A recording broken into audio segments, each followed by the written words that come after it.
বেহালার পুজো আমাদের কাছে একটা আবেগের পুজো। আজকে এই ভিডিওর মধ্যে দিয়ে বেহালার 3টে পুজোর প্রস্তুতি ভিডিও তোমাদের সাথে শেয়ার করবো। তাহলে বেশি কথা না বাড়িয়ে ভিডিওটা শুরু করছি। তোমরা দেখছো ভিশন ক্যালকাটা ইউটিউব চ্যানেল। আমার চ্যানেলের নতুন ভিডিওতে তোমাদের সবাইকে স্বাগত জানাই। চলে এসেছি স্টেট ব্যাংক পার্কে পুজো মণ্ডপের ঠিক সামনে। এদের এই বছরের থিম হলো প্রত্ন কথা। এই যেখানটায় লেখা রয়েছে ইতিহাসের ওপর ভর করেই এই থিমটাকে করা হয়েছে। বিশাল বড় মাপের একটা প্যান্ডেল করা হয়েছে, তোমরা যেটা দেখতে পাচ্ছ প্রচুর বড় প্যান্ডেলটা। ঠাকুরপুকুর অঞ্চলে এত বড় প্যান্ডেল আগে হয়েছে বলে আমার জানা নেই। এই দিকটা দেখো, পুরো এরিয়া জুড়ে প্যান্ডেলটা করা হয়েছে।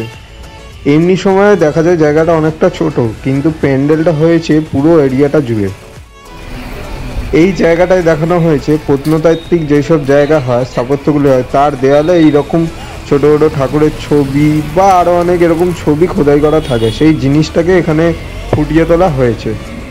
আর তাছাড়া এই জায়গাটায় দেখো নিচের দিকটা, এখানটায় দেখানো হয়েছে প্রাচীন যে স্থাপত্যগুলোর মধ্যে যেরকম ইট থাকে, আর ইটের গায়ে মানে ওই দেয়ালটার গায়ে যেরকম ওই মূর্তিগুলো থাকে, ভাঙাচোরা মূর্তিগুলো যেরকম থাকে, সেই জিনিসটাকে এখানটা বোঝানো হয়েছে। এইটা হলো প্যান্ডেলের এন্ট্রেন্স পয়েন্ট। এইটা দিয়ে এবার প্যান্ডেলের ভেতর প্রবেশ করব। চলো প্যান্ডেলের ভেতর প্রবেশ করে এবার দেখাই প্যান্ডেলের ভেতর কি কি কাজ হয়েছে। এই যে এই জায়গাটাও দেখতে পাচ্ছ, ওই দেয়ালগুলোকে বোঝানো হয়েছে, আর দেয়ালের গায়ে যেসব মূর্তিগুলো থাকে সেই মূর্তিগুলো এখানটা ফুটিয়ে তোলা হয়েছে। যেসব জিনিস দিয়ে মাটি কাটা হয়, মাটি কাটার ক্ষেত্রে ব্যবহার করা হয়, সেইগুলো এখানে রয়েছে। যেমন এখানে রয়েছে হাতুড়ি, এখানে গাঁইতি, এখানে কড়া, যার মধ্যে মাটিগুলো কেটে রাখা হয়। আর তাছাড়া এখানে কর্নিক রয়েছে, আর এইটা হচ্ছে একটা মাপার জিনিস, এইটা দিয়ে মাপা হয়। আর এইখানে আর একটা জিনিস লাগানো হচ্ছে, যেটা হচ্ছে শিলালিপি। পুরনো মাটির ওপর যে শিলালিপি থাকে মাটি আর পাথরের ওপর, সেই জিনিসটা এখানে লাগানো হচ্ছে। আর তার ঠিক পেছনে রয়েছে আর একটা কড়া আর কোদাল। এই সমস্ত জিনিস মাটি কাটার সময় ব্যবহার করা হয়। এই যে স্ট্রাকচারটা দেখা যাচ্ছে, এই স্ট্রাকচারটা বিভিন্ন বৌদ্ধ ধর্মের স্থাপত্যতে দেখা যায়। এইবার এই থিম সম্পর্কে তোমাদের জানাবো। মোগল বাড়ি হলো ভারতের পশ্চিমবঙ্গের পশ্চিম মেদিনীপুর জেলায় অবস্থিত একটি গ্রাম ও পুরাতাত্ত্বিক খনন কেন্দ্র। এই খনন কেন্দ্রে যেই সমস্ত জিনিসগুলো পাওয়া গেছে, সেই জিনিসগুলোকে এইখানটায় সাজানো হয়েছে। ওই জিনিসগুলোর রেপ্লিকা দিয়ে এখানটায় সাজানো হয়েছে। এই যে দেখতে পাচ্ছ, মাটি খুঁড়ে যেই সমস্ত জিনিস পাওয়া গেছে সেগুলো দিয়ে এখানটায় সাজানো হয়েছে। আর এইখানটায় ঢোকার পথে দেখতে পেলাম উপর দিকে এরকম লাইট দিয়ে সাজানো হয়েছে। আমরা কোনো পুরনো মিউজিয়ামে গেলে যেই রকমভাবে দেখতে পাই যে অনেক বছর আগে একটা স্থাপত্য থেকে বিভিন্ন জিনিস পাওয়া গেছে, সেগুলোকে সাজিয়ে রাখা হয়, ঠিক সেইভাবে ওই রকমভাবে এইখানটায় সাজানো হয়েছে। তাছাড়া প্রবেশপথ দিয়ে ঢুকলেই সোজাসুজি তোমরা দেখতে পাবে একটি বৌদ্ধ মূর্তি এখানটায় বানানো রয়েছে। মুঘলমারি জায়গাটায় খনন কার্যের ফলে কি কি পাওয়া গেছে, কবে খনন কার্য করা হয়েছে, তার একটা ইতিহাস ছোট করে এখানটায় লেখা রয়েছে। প্লাস্টিকটা সরিয়ে দিলে তোমরা দেখতে পাবে। পুজোর সময় যারা যারা আসবে এই লেখাটা তোমরা দেখতে পাবে। ঢুকেই বাঁ দিকে যেই দেয়ালটা রয়েছে, ওই দেয়ালটায় দেখতে পেলাম এরকম একটা বড় নদী বানানো হয়েছে। আর এখানটায় লেখা রয়েছে একটা ইতিহাস, মানে হিউয়েন-সাং তার গ্রন্থে বঙ্গদেশের 4টি প্রদেশের নাম করেছিলেন, সেই লেখাটা এখানে রয়েছে। মানে মেদিনীপুরে ওই জায়গাগুলো অবস্থিত: কর্ণ, সুবর্ণ, পুন্ড্র, বর্ধন, ত্রম্বলিপ্ত, সমটা। আর এইখানটায় যেইটা দেখতে পাচ্ছ, এইগুলো হচ্ছে ওই প্রত্নতাত্ত্বিক জায়গা থেকে পাওয়া বিভিন্ন জিনিস। আর এটা হলো নদী, নদীর এপার আর ওপারের 4টি জায়গাকে হিউয়েন-সাং বর্ণনা করেছিলেন, সেইটা এখানে দেখানো হয়েছে। আর তাছাড়া এখানে ভাঙাচোরা কিছু মাটির জিনিস রেখে বোঝানো হয়েছে যে এইরকম কিছু জিনিস মোগল বাড়িতে খনন কার্যের সময় পাওয়া গেছিল। সেই জিনিসটাকে বোঝানোর জন্য এইগুলোকে এইভাবে রাখা হয়েছে। আর তাছাড়া এরকম আর একটা দেওয়াল দেখানো হয়েছে, সেই দেওয়ালটাকে এইরকম প্রত্নতাত্ত্বিক জায়গার দেওয়াল হিসাবে তৈরি করা হয়েছে, এবং ওই দেওয়ালের গায়েও এরকম বিভিন্ন মূর্তি রয়েছে। এই যে দেওয়ালটা এবার তোমাদের দূর থেকে দেখাচ্ছি, দেখলে বুঝতে পারবে এইটা পুরোটা মনে হচ্ছে একটা প্রত্নতাত্ত্বিক দেওয়াল, কোনো প্রত্নতাত্ত্বিক স্থাপত্যের ভগ্নাবশেষ, এবং তার গায়ে ওরকম মূর্তিগুলো রয়েছে। আর এখানটায় লেখা রয়েছে একটা ইতিহাস। বিভিন্ন জায়গায় এবং ছোট ছোট করে কিছু কিছু ইতিহাস তুলে ধরা হয়েছে এবং লেখাও রয়েছে। আর এই মোগলমারি খনন কার্যের ইতিহাস কিছুটা তোমাদের জানাই। কলকাতা বিশ্ববিদ্যালয়ের একজন স্বনামধন্য অধ্যাপকের নেতৃত্বে 2002 থেকে 2003 সালে এই জায়গায় খনন কার্য করা হয় এবং ষষ্ঠ ও দ্বাদশ শতাব্দীর একটি বৌদ্ধ মঠ আবিষ্কৃত হয়। পরবর্তীকালে আবার 2012 সালে আরেকবার খনন কার্যের সময় স্থাপত্যগুলিতে বৌদ্ধ ধর্ম কেন্দ্রিক নানা রকম ছবি পাওয়া যায়। সেই সঙ্গে বোধিসত্ত্বদের ছবি ও বৌদ্ধ শিলালেখও পাওয়া যায়। শিলালেখ মানে শিলালিপি যাকে আমরা বলি। এই খনন কার্যের ফলে জায়গাটি পূর্ব ও দক্ষিণ অংশে প্রদক্ষিণ পথ আবিষ্কৃত হয়। এখানে খনন কার্য চালিয়ে যে দেওয়ালগুলি পাওয়া যায় সেখানে জামবালা ও সরস্বতী দেবীর মূর্তি বলে সেইগুলোকে অনুমান করা হয়েছিল। এখানে প্রাপ্ত মূর্তি ও অন্যান্য সামগ্রীগুলি গুপ্ত ও মধ্য গঙ্গ অঞ্চলের ভাস্কর্যের প্রভাব দেখা যায়। আর তাছাড়া 2013 সালেও এখানে পুনরায় খনন কার্য করা হয় এবং কিছু সামগ্রী পাওয়া যায়, সেইগুলো এইখানটায় তুলে ধরা হয়েছে। মোগলমারি অঞ্চলে খনন কার্যের সময় যেই সব জিনিসগুলো পাওয়া যায় সেই জিনিস এইখানটায় তৈরি করে এবং সেই জিনিসটা কী জিনিস এবার কবে খনন কার্য করা হয়েছিল সেইগুলো এইখানটায় পুরো তুলে ধরা হয়েছে দুই সাইডে। এইগুলো তোমরা দেখতে পারো এবং দেখলে ভালো লাগবে। বিশেষ করে যারা ইতিহাসের স্টুডেন্ট তাদের কাছে এই থিমটা বেশ ভালো লাগবে। প্যান্ডেলের ওপর দিকটা তো ঘুরে দেখলাম, এবার প্যান্ডেলের নিচের দিকটা তোমাদের দেখাই। এই নিচেও কিছু জিনিস রয়েছে যেগুলো দেখানো হয়েছে, সেটা এবার তোমাদের দেখাই। আমি এতক্ষণ প্যান্ডেলের এই ওপরের জায়গাটায় ছিলাম। এইবার ধীরে ধীরে এই যে সিঁড়ি রয়েছে, এই সিঁড়িটা যেটা দেখতে পাচ্ছ, এই সিঁড়িটা দিয়ে নিচে নামলাম। এই নিচে নেমে দেখতে পেলাম প্রত্নক্ষেত্রের মধ্যভাগে খনন কার্য চালিয়ে মহাবিহারের পশ্চিমমুখী দেয়ালে 17টি স্ট্যাকো নির্মিত মূর্তি উন্মোচিত হয়েছে। এইবার মূর্তিগুলো ঠিক কেমন ছিল সেই জিনিসটা তোমাদের দেখাবো। এই যে যেই মূর্তিগুলোর কথা এক্ষুনি জানলাম ওখানটায় পড়ে, এই হচ্ছে সেই মূর্তিগুলো। দেখতেই পাচ্ছ এইখানটায় যে বিভিন্ন স্থাপত্য দেয়ালে যেই মূর্তিগুলো থাকে সেই রকম মূর্তিগুলো এখানটায় রয়েছে। মানে মূর্তিগুলো বলা হচ্ছে ভগ্নাবশেষ রয়েছে। এই যে এই মূর্তিটায় মুখ নেই, হাত নেই, এইখানটায় গলা নেই, যেরকম হয় মূর্তিগুলো সেইটা এখানে দেখানোর চেষ্টা করা হয়েছে খুব সুন্দরভাবে। সামনের দিক দিয়ে একটা ভগ্নাবশেষের অংশ আপনাদের দেখিয়েছিলাম এই জিনিসটা, তার পেছন দিকে এরকম কিছু লেখা আছে আর তার মধ্যে আরও কিছু মূর্তি দেখা যাচ্ছে। যে এইটাকে বোঝানো হয়েছে এইটা যখন খনন কার্য করা হয়েছিল তার গায়ে এই ধরনের মূর্তিগুলো পাওয়া গেছিল। আমি এখন দাঁড়িয়ে আছি প্রতিমার ঠিক সামনে। প্রতিমা আপনাদের দেখাচ্ছি না। আমার বাঁ দিকে রয়েছে মোগলমারি খননচিত্রের কিছু অংশ 2003 থেকে 2016 সাল পর্যন্ত। ওইখানে যেসব পাওয়া গেছে তার কিছু অংশ এখানে রয়েছে। তাছাড়া খোঁড়ার সময় যেসব ছবি তোলা হয়েছিল সেই ছবিগুলোকে এখানে টাঙানো হয়েছে যাতে বুঝতে পারে কীরকম কী জিনিসটা। অনেকেই তো এই জায়গাটায় যায়নি, তাই জন্য এটা বোঝানোর জন্য ছবিগুলো এখানটা ডান দিকে ও বাঁ দিকে টাঙানো হয়েছে। আর এইখানটা আরেকটা মূর্তি দেখানো হয়েছে যেটা মাটি খুঁড়ে পাওয়া গেছে, ওই জিনিসটাকে বোঝানোর জন্য।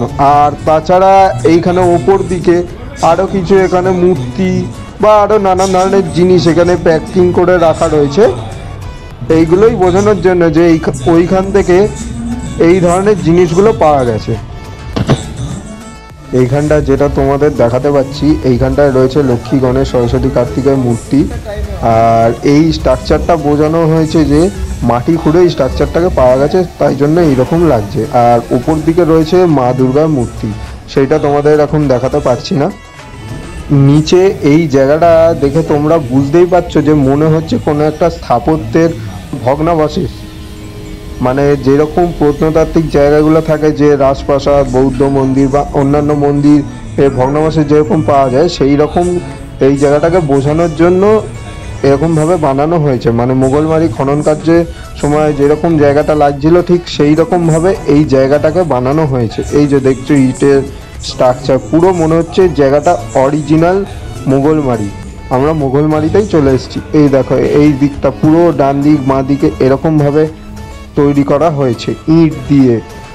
ইট বা অন্যান্য কিছু দিয়ে এমন সুন্দরভাবে তৈরি করা হয়েছে যেটা দেখতে সত্যি অপূর্ব লাগছে। এইখানটায় দেখতে পাচ্ছ একটা ক্রেনের অংশকে ব্যবহার করা হয়েছে, মানে ভগ্নাবশেষ থেকে কোনো জিনিসকে তোলার জন্য ক্রেনকে ব্যবহার করা হয় সেইটাকে বোঝানোর জন্য এই ক্রেনটাকে ব্যবহার করা হয়েছে।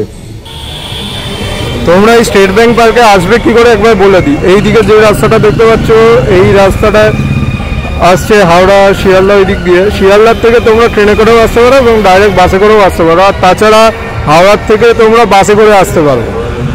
আর এই দিকের রাস্তাটা সোজা চলে যাচ্ছে আমতলার দিকে। ওই রুটে দেখতে পাচ্ছ যে অটো গাড়িগুলো আসছে ওগুলো আমতলার ওই দিক দিয়ে আসছে, এসে এই একদম এই মোড়টায় নামবে। এই জায়গাটা ওই যে যেখানটা বাস গাড়িগুলো দাঁড়িয়ে আছে দেখতে পাচ্ছ রাস্তার ওপারে, ওইখানটায় নামবে।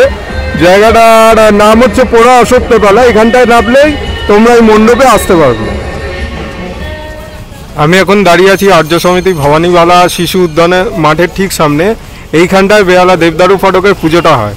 বেহালা দেবদারু ফটকের পুজো এই বছর 53তম বর্ষে পদার্পণ করেছে। এই বছর এদের থিম হলো 10/10। আমি এই সামনের যে রাস্তাটা দেখতে পাচ্ছ বাস চলাচল করছে ওই রাস্তা দিয়ে এলাম। ওইটা হচ্ছে বেহালা 14 নম্বর। আমতলা তাছাড়া হাওড়া শিয়ালদা যেদিক দিয়েই আসো না কেন তোমরা এসে নামবে বেহালা 14 নম্বরে। বেহালা 14 নম্বরে এসে এই যে এই গলিটা যেটা দেখতে পাচ্ছ এই গলি দিয়ে ঢুকেই এই সামনেই দেখতে পাবে আর্য সমিতির মাঠ। এই মাঠেই পুজোটা হচ্ছে বেহালা দেবদারু ফটকের। এখানটা একটা গেট তৈরি করা হচ্ছে, ভেতরে প্রবেশ করে তোমাদের দেখাচ্ছি কীরকম কি কাজ হয়েছে।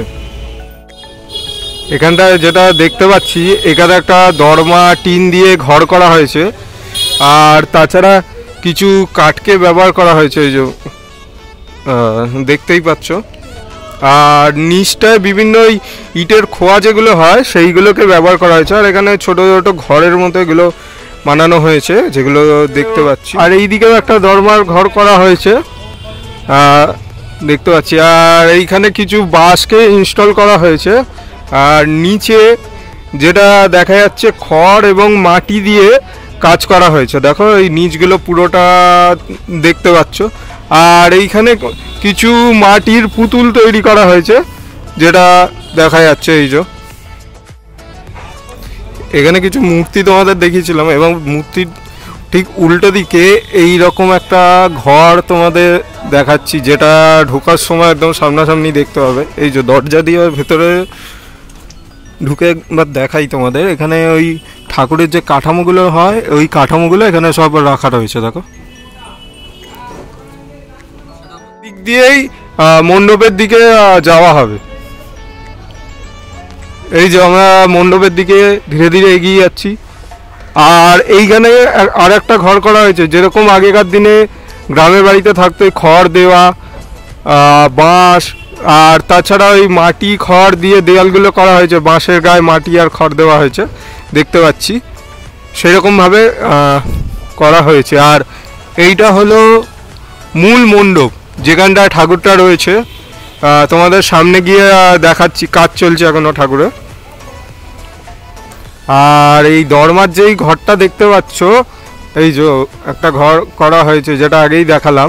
এই ঘরটার পাশে একটা কংক্রিটের বিল্ডিং তৈরির মতো জিনিস বানানো রয়েছে। বড় বড় বিল্ডিং তৈরির ক্ষেত্রে ঢালাই করার আগে যেরকম কাঠ দিয়ে আগে সেট করা হয় তারপর ঢালাই করা হয় সেই রকম বানানো হয়েছে। এই যেখানটা একটা সিঁড়ি রয়েছে, এই যে আর একটা সিঁড়ি, আর এই দিকে একটা পুরোটাই এরকম স্ট্রাকচার বানানো হয়েছে এই যে দেখতে পাচ্ছ তোমরা। আর যেখানটা ঠাকুর রাখা হয়েছে ওইটাও পুরো দরমা আর টিন দিয়ে করা হয়েছে। এই যে দেখো ঠাকুর দালানের সামনেটা এইরকম আর একটা কিছু ডিজাইন করা হচ্ছে, মানে এখানে কিছু আর একটা করা হবে, তাই জন্য এখানটায় এইরকম কাটা হয়েছে, মাটিটাকে কেটে ইট দিয়ে সাজানো হচ্ছে যেটা দেখতে পাচ্ছি। আর মণ্ডপের গায়ে মানে যেখানটা ঠাকুরটাকে রাখা রয়েছে সেই জায়গাটা পুরোটা মাটি দিয়ে করা হয়েছে। আর এখানেও কিছু রাখা হবে বলে সেই রকম ডিজাইন করা হয়েছে। এখানে একটা জানলা করা হয়েছে, দেখতেই পাচ্ছ পুরো মাটি দিয়ে করা হয়েছে দু সাইডে। এই দিকটা পুরোটা মাটি দিয়ে করা হয়েছে, মানে এটা একটা মাটির ঘর তৈরি করা হয়েছে যেখানটা ঠাকুরটাকে রাখা হচ্ছে। আর এই দেয়ালগুলোর এই জায়গাটা বিভিন্ন কাটিং করা হয়েছে যেখানটায় অন্য কিছু রাখা হবে।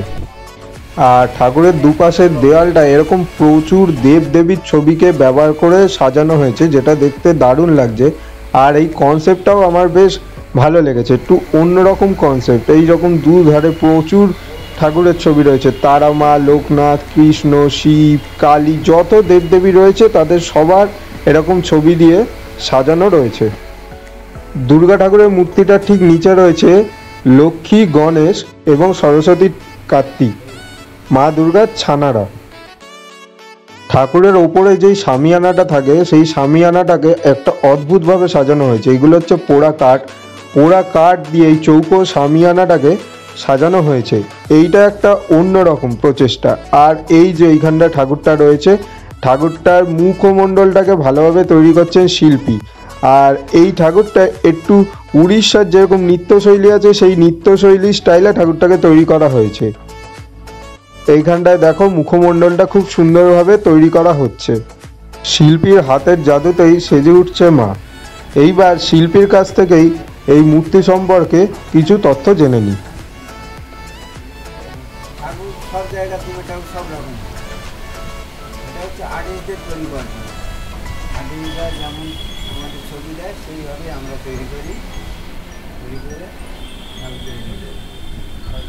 এটা মানে আগে থেকে স্কেচ করা থাকে এইরকম মূর্তি, তাই তো? এটা আর্টিস্টরা সারা বছর পরিকল্পনা করে, পরিকল্পনাগুলো প্রত্যেক ক্লাবে দেখানোর পরে ওদের কাছে অর্ডার দেয়, আর্টিস্টদের কাছে। এবার আমরা তো আর ডাইরেক্ট আমাদের কাছে অর্ডার দেয় না, আর্টিস্টের কাছে অর্ডার দেয়। আর্টিস্টের কাছে অর্ডার দিলে আর্টিস্ট তখন আমাদেরই কল করে। আমরা যেমন কারিগর, আমরা সব কিছু পাই, টোটাল ঠাকুরটা আমরা রেডি করতেও পারি, কিন্তু আমাদের কাছে অর্ডার দেয়।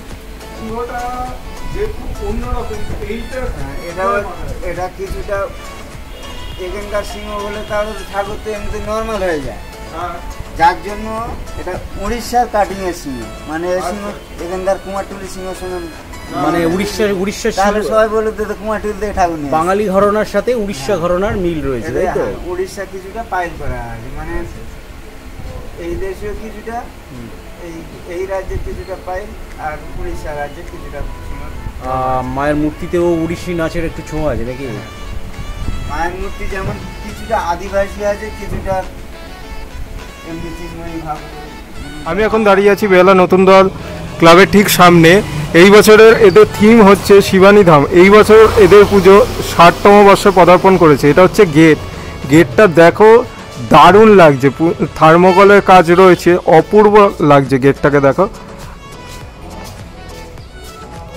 পুরোটা থার্মোকল দিয়ে করা রয়েছে, বেশ অপূর্ব লাগছে দেখতে। আর এটা হচ্ছে এন্ট্রেন্স।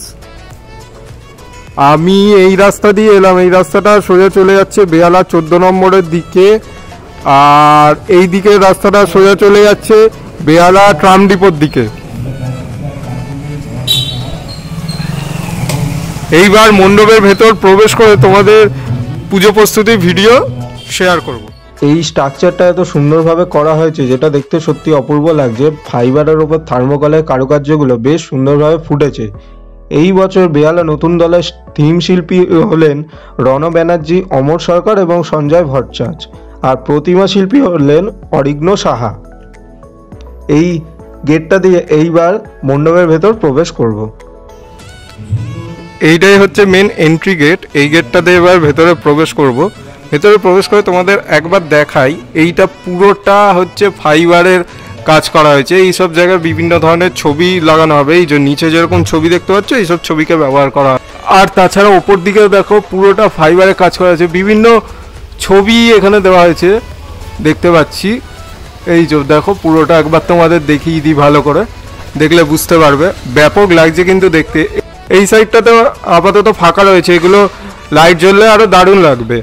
এইখানেও নিচে বেশ কিছু ছবি এরকম ব্যবহার করা হয়েছে। এই জায়গাটাতে পুজোর সময় পা ফেলার জায়গা থাকে না, এতটাই ভিড় হয়, মানে রোজ দিন এখানটায় ভিড় থাকে।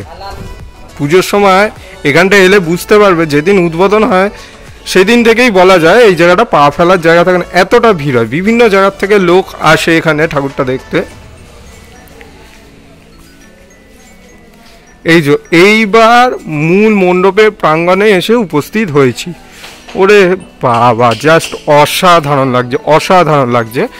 এই যে শিবানী ধামটা কি এখানটা লেখা রয়েছে, যেরকম বিভিন্ন স্থাপত্যশৈলীর কাছে এরকম লেখা থাকে সেই জিনিসটা এখানটায় লেখা রয়েছে। তোমরা ভিডিওটা পজ করে দেখে নিতে পারো। এবার তোমাদের দেখাই, জাস্ট অসাধারণ লাগছে, মনে হচ্ছে সত্যি সত্যি আসল শিবানী ধামে এসে পৌঁছেছি। দেখো দারুণ লাগছে, দারুণ লাগছে। বিশাল বড় টাইপের এই প্যান্ডেলটাকে করা হয়েছে।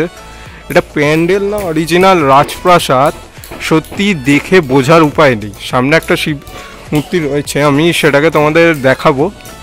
এত নিখুঁতভাবে কাজটা করা হয়েছে, সত্যি বুঝতে পারছি না এটা প্যান্ডেল না রাজপ্রাসাদ। পুরোটা ফাইবার আর থার্মোকলের কাজ করা হয়েছে প্যান্ডেলটার মধ্যে। এত সুন্দরভাবে রাজপ্রাসাদটাকে তৈরি করা হয়েছে আর এত নিখুঁত কাজ করা হয়েছে, দেখে বোঝার উপায় নেই যে এটা রাজপ্রাসাদ না প্যান্ডেল। মনে হচ্ছে পুরো সিনেমার কোনো সেট। এই যে এই জায়গাটা দেখো ভালো করে, খুব সুন্দর নিখুঁতভাবে কারুকার্যগুলো করা হয়েছে ফাইবারের মধ্যে, দারুণ লাগছে দেখতে। বেহালা অঞ্চলে এত বড় প্যান্ডেল আগে কোনোদিন হয়নি, আর এই ধরনের থিম তো হয়ইনি বলা চলে। এত সুন্দরভাবে নিখুঁতভাবে কারুকার্যগুলো করা হয়েছে, দারুণ লাগছে। এটাই হয়তো হতে পারে এক্সিট পয়েন্টটা।